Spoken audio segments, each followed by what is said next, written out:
और प्रचंड आवाज से बोलिए भारत माता की।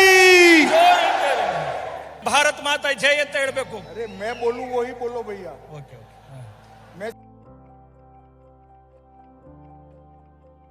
ಸಹಕರಿಸಬೇಕು ಅಂತ ಹೇಳಿ ಮನವಿಯನ್ನ ಮಾಡಿಕೊಳ್ತೀನಿ. ಬಲೋ ಭಾರತ್ ಮಾತಾ ಕಿ. ಅಮಿತ್ ಶಾ ಜಿ ರವರಿಗೆ ವಂದೇ. मेरे साथ बोलिए भारत माता की। ಜೈ. क्यों भाई मांडिया वालों की आवाज को क्या हो गया है? ಯಾಕೆ ಯಾರು ಶಬ್ದ ಮಾಡ್ತಾ ಇಲ್ಲ? ಶಬ್ದ ಕೇಳಿಸ್ತಾ ಇಲ್ವಾ? ಜೋರಾಗಿ ಭಾರತ್ ಮಾತಾ ಜೈ ಅಂತ ಹೇಳಬೇಕು. अरे मैं बोलूं वही बोलो भैया. मैं सिर्फ इतना बोला हूं मांडिया वालों की आवाज को क्या हो गया? ಯಾಕೆ ಶಬ್ದ ಮಾಡ್ತಾ ಇಲ್ಲ? मेरे साथ दोनों हाथ उठाइए, इस ओर भी उठाइए, उस ओर भी उठाइए, दोनों हाथ उठाइए. मांडिया में भाजपा के विजय की संकल्प की मुट्ठी बींचिए. ನಾವು ಎತ್ತಿರ್ತಕ್ಕಂಥ ಈ ಮುಷ್ಟಿಯಿಂದ ವಿಜಯದ ಯಾತ್ರೆ ಹೋಗಬೇಕಾಗಿದೆ. और प्रचंड आवाज से बोलिए भारत माता की. भारत माता की. ಜೈ. मंच पर उपस्थित कर्नाटक के लोकप्रिय मुख्यमंत्री श्री बसवराज बोम्बाई जी, मेरे मित्र और भारत सरकार के मंत्री, कर्नाटक के ही नेता श्री प्रहलाद जोशी जी, हमारे कर्मठ और मेहनती प्रदेश अध्यक्ष श्री नलिन कुमार कटील जी, भारतीय जनता पार्टी के राष्ट्रीय महामंत्री श्री सीटी रवि जी, हमारे यहां के प्रभारी मंत्री श्री गोपालिया जी, कर्नाटक सरकार में मंत्री डॉक्टर अश्वत्थ नारायण जी, कर्नाटक सरकार में मंत्री श्री नारायण गौड़ा जी, प्रदेश के उपाध्यक्ष श्री नीलमल सुराना जी, प्रदेश के उपाध्यक्ष श्री विजयेंद्र जी, प्रदेश उपाध्यक्ष एम राजेंद्र जी, हमारे लोकप्रिय विधायक Shri Ramdas ji, C M N Mahesh ji, Shri Niranjan Kumar ji, और आज मांडिया की भूमि पर इतनी बड़ी संख्या में आए हुए प्यारे भाइयों बहनों माताओं और मेरे जिगर के टुकड़े जैसे युवा मित्रों, आज सबसे पहले हमारे प्रिय प्रधानमंत्री मोदी जी की माता का निधन हुआ है. पूज्य हीराबा हम सब के बीच में नहीं रहे. इस शोक की घड़ी में पूरा देश और हम सब मोदी जी और उनके परिवार के साथ दुख में खड़े हैं. सबसे पहले मैं पूज्य हीराबा को श्रद्धांजलि देकर मेरी बात की शुरुआत करना चाहता हूं. ಇವತ್ತು ನಮ್ಮ ಪ್ರಿಯ ನೇತಾರ ಆದರಣೀಯ ನರೇಂದ್ರ ಮೋದಿ ಅವರ ತಾಯಿ ಇವತ್ತು ವಿಧಿವಶರಾದರು. ಇಡೀ ದೇಶ ದುಃಖದ ಕಡಲಲ್ಲಿ ಇರತಕ್ಕಂಥ ಈ ಒಂದು ಸಂದರ್ಭದಲ್ಲಿ ಈ ಕಾರ್ಯಕ್ರಮ ನಡೀತಾ ಇದೆ. ಪ್ರಾರಂಭದಲ್ಲಿ ನಾವು ಆ ಮಹಾನ್ ಚೇತನಕ್ಕೆ ಶ್ರದ್ಧಾಂಜಲಿಯನ್ನು ಸಲ್ಲಿಸ್ತಾ ಕಾರ್ಯಕ್ರಮವನ್ನು ಪ್ರಾರಂಭ ಮಾಡೋಣ. मित्रों, यहां मैं आया हूं तब सबसे पहले मेले कोटे के स्वामी चेलू नारायण, चुनचुन गिरी के काल भैरव, श्री रंगपटना के रंगनाथ स्वामी, मुद्दूर और किक्केरी के श्री नरसिम्हा स्वामी के सामने अपना शीश झुकाकर मेरी बात की शुरुआत करना चाहता हूं. ಪ್ರಾರಂಭದಲ್ಲಿ ಮೇಲುಕೋಟೆಯ ಚೆಲುವರಾಯ ಸ್ವಾಮಿ, ಆದಿ ಚುಂಚನಗಿರಿಯ ಕಾಳಭೈರೇಶ್ವರ, ಶ್ರೀರಂಗಪಟ್ಟಣದ ರಂಗನಾಥ ಇವರೆಲ್ಲರಿಗೂ ಸ್ಮರಣೆ ಮಾಡಿ ನಮಸ್ಕಾರವನ್ನು ಮಾಡ್ತಾ ಕಾರ್ಯಕ್ರಮವನ್ನು ಶುರು ಮಾಡೋಣ. नरसिम्हा स्वामी भूल गया। या नरसिंह सर, ओके ओके, आप थोड़ा लिखो भाई। मित्रों, आज जब मैं यहाँ आया हूं तब ये महान भूमि आदि शंकराचार्य, गुरु माधवाचार्य, आचार्य रामानुज और जगत ज्योति बसवन्ना के विचरण करने वाली भूमि है। इसको प्रणाम करता हूं मैं। ಹಾಗೆ ಪೂಜ್ಯ ಆದಿಶಂಕರರನ್ನ ಸ್ಮರಣೆ ಮಾಡ್ತಾ, ಹಾಗೆ ರಾಮಾನುಜಾಚಾರ್ಯರನ್ನು ಕೂಡ ಸ್ಮರಣೆಯನ್ನು ಮಾಡ್ತಾ, ಜಗಜ್ಯೋತಿ ಬಸವೇಶ್ವರರನ್ನ ಧ್ಯಾನ ಮಾಡ್ತಾ ಈ ಒಂದು ಕಾರ್ಯಕ್ರಮವನ್ನು ಶುರು ಮಾಡೋಣ। मित्रों, आचार्य रामानुज ने अपने जीवन के 12 साल यहीं पर मेले कोटे में मांड्या में व्यतीत कर धर्म का पुनः जागरण का काम किया था। ಸ್ವತಃ ರಾಮಾನುಜಾಚಾರ್ಯರು ಈ ಮಂಡ್ಯದಲ್ಲೇ ತಮ್ಮ ಬಾಲ್ಯದ 12 ವರ್ಷಗಳನ್ನು ಕಳೆದು ಕೂಡ ಇಲ್ಲೇ ಪ್ರಾರಂಭವನ್ನು ಮಾಡಿದ್ರು। मित्रों, मैं जिस भूमि पर खड़ा हूं, यहां पर मैं नलवाड़ी कृष्णराज वड़ियार और भारत रत्न श्री एम विश्वेश्वरैया को भी प्रणाम कर मेरी बात की शुरुआत करना चाहता हूं। ಹಾಗೆ ನಾಲ್ವಡಿ ಕೃಷ್ಣರಾಜ ಒಡೆಯರ್ ಹಾಗೂ ವಿಶ್ವೇಶ್ವರಯ್ಯರನ್ನು ಕೂಡ ಈ ಸಂದರ್ಭದಲ್ಲಿ ನಾನು ಸ್ಮರಣೆಯನ್ನು ಮಾಡ್ತೇನೆ। मैं आदू चुनचुनगिरी मठ के दिवंगत स्वामी श्री श्री श्री बाल गंगाधर नाथ को भी प्रणाम कर मेरी बात की शुरुआत करना चाहता हूं। ಹಾಗೆ ಆದಿಚುಂಚನಗಿರಿ ಶ್ರೀಗಳಾದಂತ ಬಾಲಗಂಗಾಧರನಾಥ ಸ್ವಾಮಿಗಳಿಗೂ ಕೂಡ ಪ್ರಣಾಮವನ್ನು ನಾನು ಈ ಸಂದರ್ಭದಲ್ಲಿ ಮಾಡ್ತೇನೆ। और ये मांड्या जिला हमारे प्रिय नेता येदुरप्पा जी का जन्म स्थान है। ಹಾಗೆ ನಮ್ಮ ಪಕ್ಷದ ಹಿರಿಯ ನಾಯಕರಾಗಿರ್ತಕ್ಕಂಥ ಆದರಣೀಯ ಯಡಿಯೂರಪ್ಪನವರ ಜನ್ಮಸ್ಥಳ ಕೂಡ ಈ ಜಾಗ ಆಗಿದೆ। और आज येदुरप्पा जी देश में नहीं है, विदेश में है। आज सुबह ही उनका फोन आया था कि अमित भाई, आपको मालूम है मांड्या मेरा जन्म स्थान है, मेरा जन्म मांड्या में हुआ था। मैंने बोला मैं आपकी याद मांड्या वालों को जरूर दिला दूंगा। ಹಾಗೆ ಯಾವಾಗಲೂ ಯಡಿಯೂರಪ್ಪನವರು ಸ್ಮರಣೆಯನ್ನು ಮಾಡಿಕೊಳ್ತಾರೆ, ಮಂಡ್ಯ ಕೂಡ ತಮ್ಮ ಜನ್ಮಸ್ಥಾನ ಅಂತೇಳಿ ಅದನ್ನು ಕೂಡ ನಾನೀಗ ನೆನಪನ್ನು ಮಾಡ್ತಾ ಇದ್ದೀನಿ। मित्रों, मैं 2018 के चुनाव की शुरुआत मांड्या जिले से की थी। यहां से एक मुट्ठी अनाज मांगकर कांग्रेस के शासनों में जिन किसानों को अन्याय हुआ था उनको न्याय दिलाने के लिए भारतीय जनता पार्टी ने शपथ ली थी। 2018ರ ಚುನಾವಣೆಯಲ್ಲಿ ಮಂಡ್ಯದಿಂದನೇ ನಾವು ಪ್ರಾರಂಭವನ್ನು ಮಾಡಿದ್ವಿ। ಯಾವ ರೈತರಿಗೆ ಅನ್ಯಾಯ ಆಗಿದೆ ಅಂತೇಳಿ ಒಂದು ಮುಷ್ಟಿ ಮಣ್ಣಿನಿಂದ ನಾವು ಪ್ರಾರಂಭವನ್ನು ಮಾಡಿದ್ವಿ, ಅದಕ್ಕೆ ತಕ್ಕವನ್ನು ಉತ್ತರವನ್ನು ಕೊಡಬೇಕಾಗಿದೆ ಇವತ್ತು ನಾವು। और कर्नाटक की महान जनता ने हमें सबसे बड़ी पार्टी बनाकर सरकार बनाने का मौका कर्नाटक के अंदर दिया। ಕರ್ನಾಟಕದ ಜನತೆ ನಮಗೆ ಅತ್ಯಂತ ದೊಡ್ಡದಾದಂತ ರಾಜಕೀಯ ಪಾರ್ಟಿಯಾಗಿ ಅವಕಾಶವನ್ನು ಮಾಡಿಕೊಟ್ಟಿರ್ತಕ್ಕಂಥದ್ದು ನಿಮಗೆ ಗೊತ್ತಿದೆ। 2019 में मोदी जी के नेतृत्व में 52% वोट के साथ कर्नाटक की 28 में से 26 सीटें आपने भारतीय जनता पार्टी की झोली में डालने का काम किया है।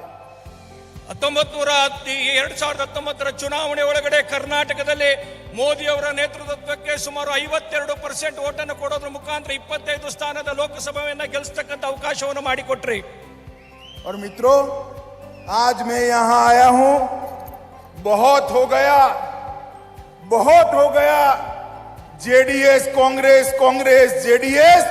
इस बार मांड्या ने, मैसूर ने पूर्ण बहुमत से भारतीय जनता पार्टी को जिताना है। ಅನೇಕ ಸಂಗತಿಗಳನ್ನು ನಾವು ನೋಡಿದ್ವಿ। ನಾವು ಒಮ್ಮೆ ಕಾಂಗ್ರೆಸ್ ಒಮ್ಮೆ ಜೆಡಿಎಸ್ ಅಂತೇಳಿ, ಈ ಬಾರಿ ಮಂಡ್ಯ ಮತ್ತೆ ಮೈಸೂರಿನಲ್ಲಿ ಖಂಡಿತವಾಗ್ಲೂ ಭಾರತೀಯ ಜನತಾ ಪಾರ್ಟಿಯ ವಿಜಯ ಯಾತ್ರೆ ಆಗುತ್ತೆ। ದೊಡ್ಡ ರೀತಿಯಾದ ಬೆಂಬಲವನ್ನು ಕೂಡ ಭಾರತೀಯ ಜನತಾ ಪಾರ್ಟಿಗೆ ಸಿಗೋದಿದೆ। ये कांग्रेस और जेडीएस दोनों परिवारवादी पार्टियां हैं, भ्रष्टाचारी पार्टियां हैं। ಕಾಂಗ್ರೆಸ್ ಹಾಗೂ ಜೆಡಿಎಸ್ ಒಂದು ಪರಿವಾರ, ಒಂದು ಕುಟುಂಬದ ರಾಜಕಾರಣವನ್ನು ಮಾಡ್ತಾ ಇರ್ತಕ್ಕಂಥ ರಾಜಕೀಯ ಪಾರ್ಟಿ, ಭ್ರಷ್ಟಾಚಾರದಿಂದ ತುಂಬಿರ್ತಕ್ಕಂಥ ಒಂದು ರಾಜಕೀಯ ಪಾರ್ಟಿ। मित्रों, हमने दोनों के शासन देखे हैं। कांग्रेस आती है तो कर्नाटक दिल्ली का एटीएम बन जाता है। ಕಾಂಗ್ರೆಸ್ ಬರುತ್ತೆ, ಕರ್ನಾಟಕ ಮತ್ತೆ ದಿಲ್ಲಿಯ ವ್ಯತ್ಯಾಸವನ್ನು ಹೇಳುವಂತ ಒಂದು ಪ್ರಯತ್ನವನ್ನು ಮಾಡುತ್ತೆ। और जेडीएस आती है तो एक परिवार के लिए एटीएम बन जाता है। ಜೆಡಿಎಸ್ ಯಾವಾಗಲೂ ಯೋಚನೆ ಮಾಡುತ್ತೆ ಒಂದು ಕುಟುಂಬವನ್ನ ಹೇಗೆ ಒಂದು ವಂಶವನ್ನ ಪೋಷಣೆ ಮಾಡಬೇಕು ಅಂತ ಹೇಳಿ। बारी बारी ये दोनों पार्टियों ने भ्रष्टाचार कर कर्नाटक के विकास को रोकने का काम किया है। ಪ್ರತಿ ಬಾರಿಯೂ ಎರಡು ಪಕ್ಷಗಳು ಇದೇ ಮಾಡಿ ಭ್ರಷ್ಟಾಚಾರದಿಂದ ತುಂಬಿ ಇಡೀ ರಾಜಕಾರಣವನ್ನು ಹೊಲಸು ಮಾಡತಕ್ಕಂತ ಕೆಲಸವನ್ನು ಕೂಡ ಮಾಡುತ್ತೆ। और मित्रों, अब समय आ गया है परिवारवाद और भ्रष्टाचार से मुक्त करने का। भारतीय जनता पार्टी को पूर्ण बहुमत के साथ एक बार सत्ता दीजिए, डबल इंजन की सरकार बनाइए। हम आने वाले 5 साल में मोदी जी के नेतृत्व में कर्नाटक को विकास के रास्ते पर बहुत आगे ले जाएंगे। ಈ ಪರಿವಾರವಾದ ಮತ್ತೆ ಭ್ರಷ್ಟಾಚಾರವನ್ನು ಮುಕ್ತ ಮಾಡಿ ಜೆಡಿಎಸ್ ಮತ್ತೆ ಕಾಂಗ್ರೆಸ್ ಅನ್ನು ಕಿತ್ತೊಗೆದು ಒಂದು ಡಬಲ್ ಇಂಜಿನ್ ಸರ್ಕಾರ ಮೋದಿ ಅವರ ನೇತೃತ್ವದಲ್ಲಿ ಒಂದು ಯಶಸ್ವಿ 5 ವರ್ಷದ ಆಡಳಿತವನ್ನು ಮಾಡಬೇಕಾದಂತ ಅವಶ್ಯಕತೆ ಇವತ್ತಿದೆ ಸ್ನೇಹಿತರೆ। ये जो कांग्रेस पार्टी और जेडीएस दोनों पार्टियां करप्ट भी है, जातिवादी है, कम्युनल है और इसके साथ साथ क्रिमिनल का आश्रयदाता भी है। ಈ ಎರಡು ಪಾರ್ಟಿಗಳು ಬರೀ ಜಾತಿವಾದಿ ಮಾತ್ರ ಅಂತಲ್ಲ, ಭ್ರಷ್ಟಾಚಾರಿಗಳು ಮಾತ್ರ ಅಲ್ಲ, ಕ್ರಿಮಿನಲ್ಗಳು ಇದ್ದಾರೆ, ಅನೇಕ ಕ್ರಿಮಿನಲ್ ಆಪಾದನೆ ಉಳ್ಳಂತವರು ಈ ಎರಡು ರಾಜಕೀಯ ವ್ಯವಸ್ಥೆ ಒಳಗಡೆ ಕೆಲಸ ಮಾಡ್ತಾ ಇರತಕ್ಕಂಥದ್ದು ನಾವು ನೋಡ್ತೇವೆ। मित्रों, कांग्रेस ने इतने साल तक इस देश पर शासन किया, दलितों को और आदिवासियों को हमेशा अन्याय करने का काम किया है। ಇವರೆಲ್ಲ ಆಡಳಿತದ ಕಾಲದೊಳಗಡೆ ದಲಿತರಿಗೆ ಆದಿವಾಸಿಗಳಿಗೆ ಅನ್ಯಾಯವನ್ನು ಮಾಡತಕ್ಕಂತ ಕಾರ್ಯವನ್ನು ಇವರು ಆಡಳಿತದಲ್ಲಿ ನಡೀತಾ ಇರತಕ್ಕಂಥದ್ದು ನಾವು ನೋಡಿದೀವಿ। ನಾವು भारतीय जनता पार्टी का शासन आने के बाद हमें 2 राष्ट्रपति बनाने का मौका मिला। ಭಾರತೀಯ ಜನತಾ ಪಾರ್ಟಿ ಆಡಳಿತದಲ್ಲಿ ನಾವು ಒಂದು ವಿಶೇಷವಾದಂತ ಕಾರ್ಯವನ್ನು ಮಾಡಲಿಕ್ಕಂತ ಅವಕಾಶವನ್ನು ನಮಗೆ ಸಿಕ್ತು। एक बार गरीब दलित के बेटे रामनाथ कोविंद को बनाया और दूसरी बार एक गरीब संथाली आदिवासी की बेटी श्रीमती द्रौपदी मुर्मू को भारत का राष्ट्रपति बनाने का काम। ಭಾರತೀಯ ಜನತಾ ಪಾರ್ಟಿ ನಮಗೆ ಅವಕಾಶ ಸಿಕ್ಕಂತ ಸಂದರ್ಭದಲ್ಲಿ ಇಬ್ಬರು ದಲಿತರನ್ನ ಈ ದೇಶದ ಶ್ರೇಷ್ಠ ರಾಷ್ಟ್ರಪತಿಗಳಾಗಿ ಮಾಡತಕ್ಕಂತ ಕಾರ್ಯವನ್ನು ನಾವು ಮಾಡಿದ್ವಿ। ಒಂದು ರಾಮನಾಥ್ ಕೋವಿಂದ್ ಅವರನ್ನ ಮಾಡಿದ್ವಿ, ಇವತ್ತು ದ್ರೌಪದಿ ಮುರ್ಮು ಅವರನ್ನ ರಾಷ್ಟ್ರಪತಿಗಳನ್ನಾಗಿ ಮಾಡತಕ್ಕಂತ ಕೆಲಸವನ್ನು ನಾವು ಮಾಡಿದ್ವಿ। भारतीय जनता पार्टी ने गरीबों के, पिछड़ों के, दलितों के, आदिवासियों के कल्याण के लिए ढेर सारे काम किए हैं। ಭಾರತೀಯ ಜನತಾ ಪಾರ್ಟಿ ದಲಿತರಿಗೆ, ದೀನ ದಲಿತರಿಗೆ, ಆದಿವಾಸಿಗಳಿಗೆ ಇಡೀ ದೇಶವ್ಯಾಪಿ ಕಾರ್ಯವನ್ನು ಮಾಡತಕ್ಕಂತ ಅವರ ಕಲ್ಯಾಣವನ್ನು ಮಾಡತಕ್ಕಂತ ಕೆಲಸವನ್ನು ನಾವು ಮಾಡಿದ್ವಿ। हमने हर गरीब के घर में बैंक अकाउंट पहुंचाया, गैस का सिलेंडर पहुंचाया और किसान सम्मान निधि का 6000 रुपया पहुंचाने का काम किया। ನಾವೆಲ್ಲ ಈ ದೇಶದ ಎಲ್ಲ ಬಡವರಿಗೆ ಆಹಾರವನ್ನು ಒದಗಿಸತಕ್ಕಂಥದ್ದು ಮಾಡಿದ್ವಿ। ಕಿಸಾನ್ ಸನ್ಮಾನ್ ನಿಧಿ ಮುಖಾಂತರ 6000 ರೂಪಾಯಿ ಹಣವನ್ನು ಕೊಡ್ತಕ್ಕಂಥ ಕೆಲಸವನ್ನು ಮಾಡಿದ್ವಿ। ಅನೇಕ ಕಾರ್ಯಕ್ರಮಗಳನ್ನು ಅವರ ಮನೆಗೆ ತಲುಪಿಸತಕ್ಕಂಥ ಕೆಲಸವನ್ನು ನಾವು ಮಾಡಿದ್ವಿ। हर गरीब के घर में बिजली पहुंचाई, घर पहुंचाया और शौचालय पहुंचाकर महिलाओं को सम्मान के साथ जीने का अधिकार दिया है। ಅವರ ಬಡವರ ಮನೆಗಳಿಗೆ ನಾವು ಬೆಳಕನ್ನು ಕೊಡ್ತಕ್ಕಂಥ ಕೆಲಸವನ್ನ ಮಾಡಿದ್ವಿ। ಅವರ ಮನೆಗಳಿಗೆ ಶೌಚಾಲಯವನ್ನು ಕೊಡ್ತಕ್ಕಂಥ ಮುಖಾಂತರ ಅವರನ್ನೇ ಗೌರವದ ಬದುಕನ್ನ ಮಾಡ್ತಕ್ಕಂಥ ವಾತಾವರಣವನ್ನು ನಿರ್ಮಾಣ ಮಾಡಿದ್ವಿ ನಾವು। और मैं आज मांड्या की इतनी विशाल सभा में पूछना चाहता हूं, आप सभी ने कोरोना का 2 टीका लिए हैं या नहीं लिए हैं, वैक्सीन लिए हैं या नहीं लिए हैं? ನಾವು ಇಲ್ಲಿ ಕೇಳಿ ಮಂಡ್ಯದ ಜನತೆ ಕಾಂಗ್ರೆಸ್ಗೆ ಮತ್ತೆ ಜೆಡಿಎಸ್ಗೆ ನಾವು ಪ್ರಶ್ನೆ ಮಾಡಬೇಕಾಗಿದೆ। ನಾವು जिन्होंने कोरोना के 2 वैक्सीन लिए हैं वो अपने हाथ ऊपर उठाए जरा। ಯಾರೆಲ್ಲರಿಗೂ ನಮ್ಮ ಸರ್ಕಾರದಿಂದ ಸವಲತ್ತು ಸಿಕ್ಕಿದೆ ಅಂತಂದ್ರೆ ದಯಮಾಡಿ ಎಲ್ಲರೂ ಕೈ ಎತ್ತಿ ಹೇಳಬೇಕಾಗಿದೆ। ನಾವು मोदी जी ने 230 करोड़ लोगों को वैक्सीन लगाकर भारत को कोरोना से सुरक्षित करने का काम किया है।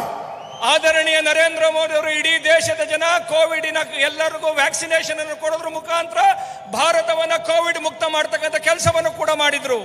और 80 करोड़ लोगों को 2 साल से हर व्यक्ति को 5 किलो अनाज फ्री ऑफ कॉस्ट मुफ्त में देने का काम नरेंद्र मोदी सरकार ने किया है. 80 ಕೋಟಿ ಜನರಿಗೆ 5 ಕೆಜಿ ಅಕ್ಕಿಯನ್ನು ಕಳೆದ 1 ವರ್ಷದಿಂದ ನರೇಂದ್ರ ಮೋದಿ ಅವರು ಕೊಡೋದ್ರ ಮುಖಾಂತರ ಈ ದೇಶದಲ್ಲಿ ಆಹಾರ ಭದ್ರತೆಯನ್ನು ಕೊಡ್ತಕ್ಕಂಥ ಕೆಲಸವನ್ನು ಕೂಡ ಮಾಡಿದ್ರು. मित्रों, नरेंद्र मोदी सरकार ने अभी मुंबई सरकार की सिफारिश पर बेटा कुर्बा जाति को एसटी समुदाय में समाहित कर लगभग हजारों लोगों को एसटी का लाभ देने का काम किया है.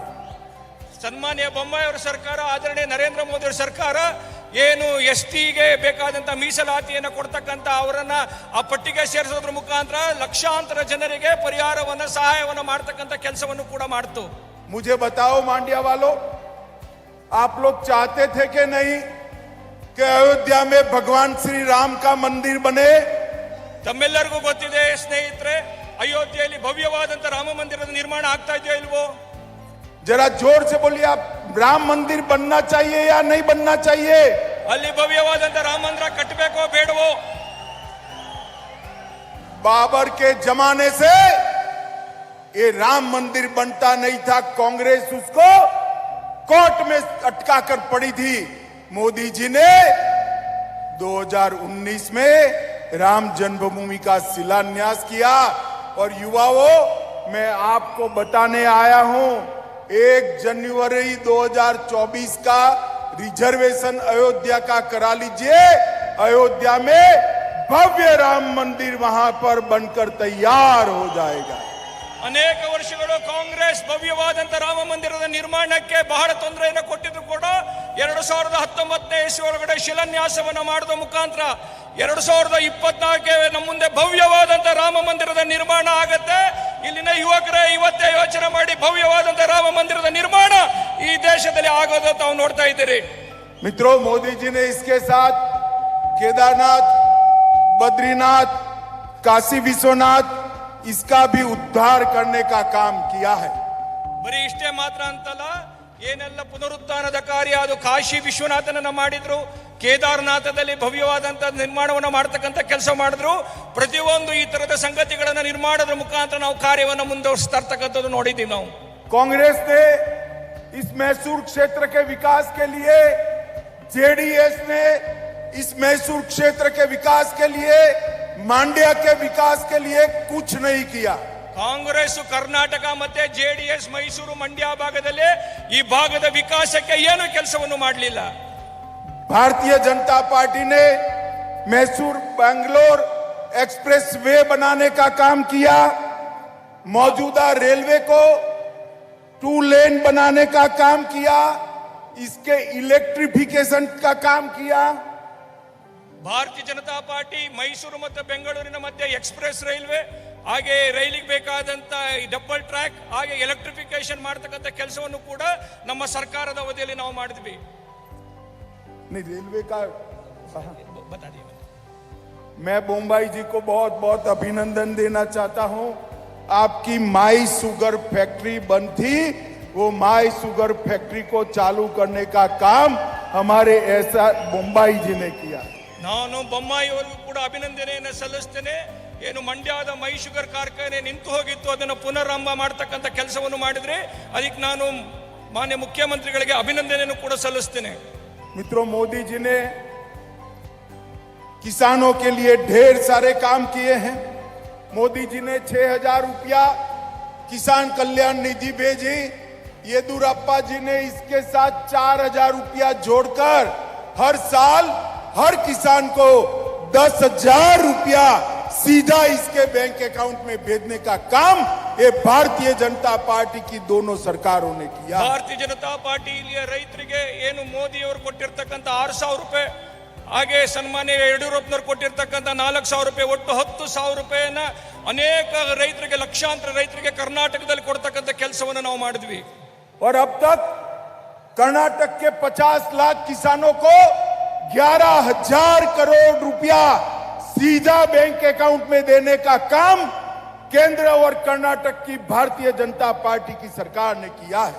ತಮಗೆ ಗೊತ್ತಿರಲಿ, ಕರ್ನಾಟಕದ 40 ಲಕ್ಷ ರೈತರಿಗೆ ಸುಮಾರು 11,000 ಕೋಟಿ ರೂಪಾಯಿ ಹಣವನ್ನ ನೇರವಾಗಿ ಕೊಡ್ತಕ್ಕಂತ ಕೆಲಸವನ್ನ ಮೋದಿ ಅವರ ಸರ್ಕಾರ ಮಾಡಿದೆ। केंद्र की माइक्रो इरिगेशन योजना में 1100 करोड़ रुपया दिया। लघु सिंचाई योजना के लिए भी 58% बजट बढ़ाया और लगभग 3 लाख हेक्टेयर भूमि में एडिशनल सिंचाई का काम नरेंद्र मोदी सरकार ने किया है।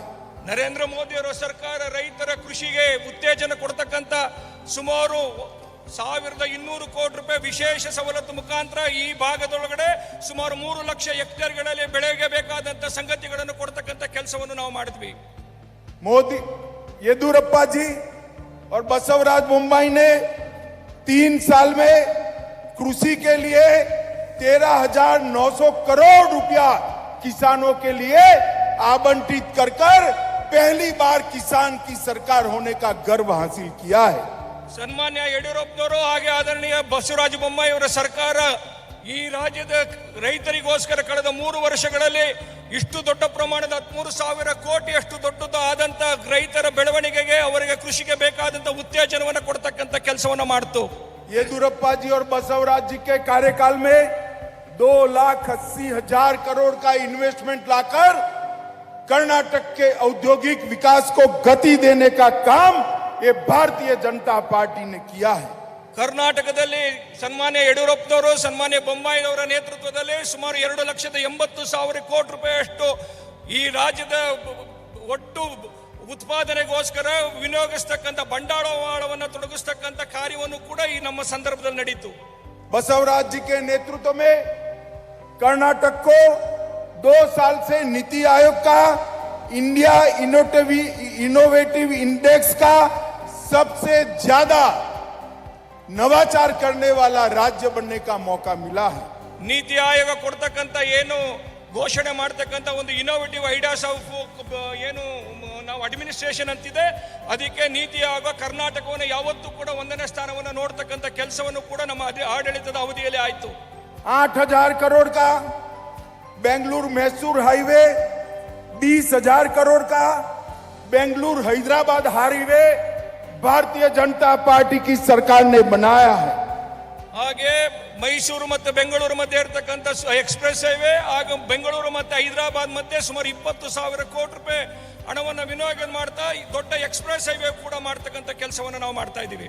हवाई अड्डे के लिए अभी टर्मिनस 2 बना, उसके लिए बेंगलोर में 5,000 करोड़ रुपया नरेंद्र मोदी सरकार ने टर्मिनस 2 के लिए खर्च किया है।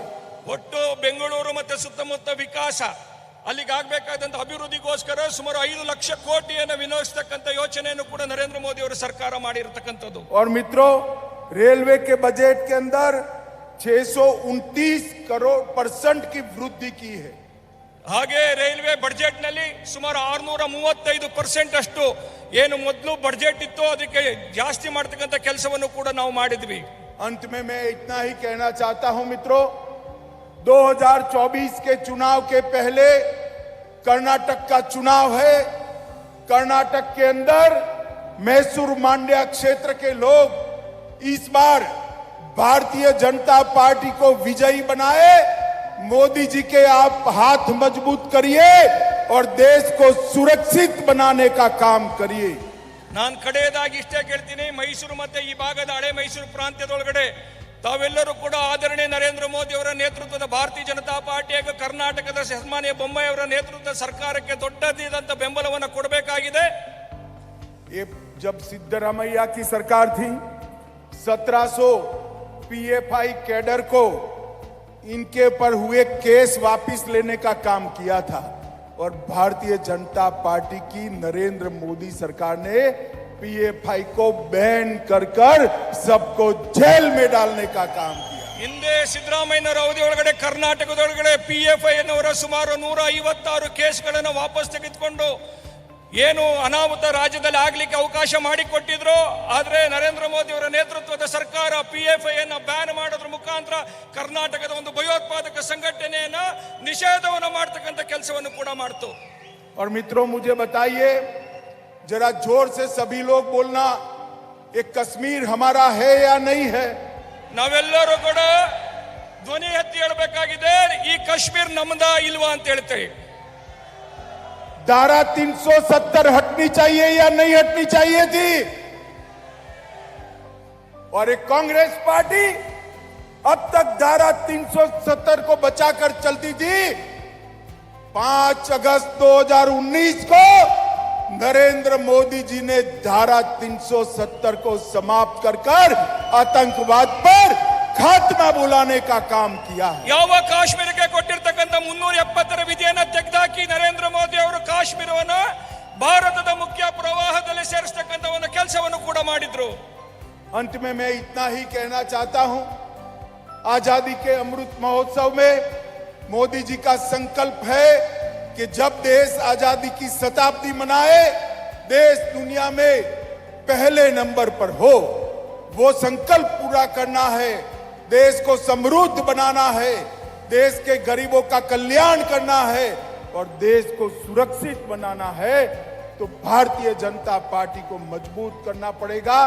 मैं अंत में आप सभी को हाथ जोड़कर एक विनती करने आया हूं कि इस बार मांड्या मैसूर क्षेत्र की सभी सीटें भारतीय जनता पार्टी को देकर पूर्ण बहुमत की सरकार बनाइए। ಭಾರತದ ಈ ಅಮೃತ ಗಳಿಗೆ ಸಂದರ್ಭದೊಳಗಡೆ ಭಾರತವನ್ನು ಭವ್ಯವಾಗಿ ವಿಕಾಸವನ್ನು ಮಾಡ್ತಾ, ಭಾರತವನ್ನು ಸದೃಢಗಳನ್ನು ಮಾಡ್ತಾ, ಈ ದೇಶದ ಒಂದು ಶಕ್ತಿಯನ್ನು ಜಗತ್ತಿಗೆ ತೋರಿಸತಕ್ಕಂತ ರೀತಿಯಲ್ಲಿ ಭಾರತವನ್ನ ಕಟ್ಟತಕ್ಕಂತ ಕೆಲಸವನ್ನ ಮಾಡಬೇಕಾಗಿದೆ. ಅದಕ್ಕೋಸ್ಕರ ಈ ಭಾಗದ ಜನ ಭಾರತೀಯ ಜನತಾ ಪಾರ್ಟಿಗೆ ಬೆಂಬಲವನ್ನು ಕೊಡೋದ್ರ ಮುಖಾಂತರ ಈ ದೇಶವನ್ನು ಕಟ್ಟತಕ್ಕಂತ ಕೆಲಸಕ್ಕೆ ತಮ್ಮ ಬೆಂಬಲ ಬೇಕಾಗಿದೆ. मेरे साथ दोनों हाथ उठाइए, उठाइए दोनों हाथ। भाजपा की सरकार बनाने का संकल्प लेकर मेरे साथ जोर से बोलिए, भारत माता की जय, भारत माता की जय, भारत माता की जय।